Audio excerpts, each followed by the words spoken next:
সেই প্ৰতিবাদ হ'ল যে কোনো পৰ্যায়ে APSCৰ পৰা আমি কেতিয়াও অসমীয়া ভাষা আঁতৰ কৰিবৰ কাৰণে অনুমতি দিব নোৱাৰোঁ।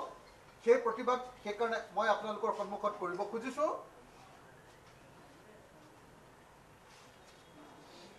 আমি কোনো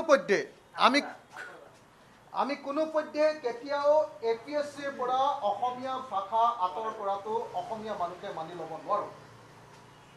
এয়া হ'ব আত্মঘাতীমূলক সিদ্ধান্ত, এয়া হ'ব সম্পূৰ্ণৰূপে অসমীয়া জাতিটোক বৰবাদ কৰাৰ সিদ্ধান্ত।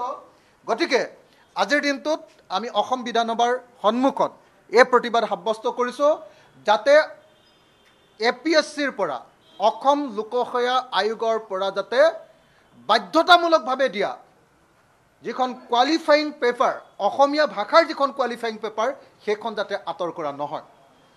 আপোনালোকে সকলোৱে জানে যে অসম লোকসেৱা আইন অনুসৰি 300 নম্বৰৰ এখন প্ৰশ্ন কাকত থাকে, য'ত মাত্ৰ ক্লাছ 10 পৰ্যায়ৰ এটা পৰীক্ষা অনুষ্ঠিত হয়, যাতে যিজনে APSC দিব খুজিছে তেওঁ অসমীয়া ভাষা জানে নে নাই এইটোৰ কোৱালিফাইং এটা পেপাৰ হয়। কিন্তু সেইটো যদি উঠাই দিয়ে তেতিয়াহ'লে কি হ'ব?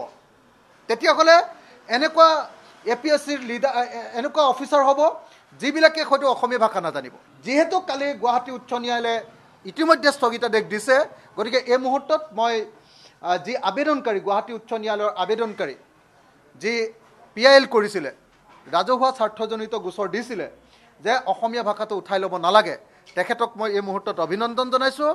আৰু বিশেষভাৱে অভিনন্দন জনাইছোঁ কমল নয়ন চৌধুৰী নামৰ জ্যেষ্ঠ অধিবক্তাজনক আৰু অধিবক্তা নায়াৰ ডাঙৰীয়াক, যি দুজনে কালি সবলভাৱে যুক্তি প্ৰদৰ্শন কৰি কালি অন্ততঃ ষ্টে আনিবলৈ সক্ষম হ'ল।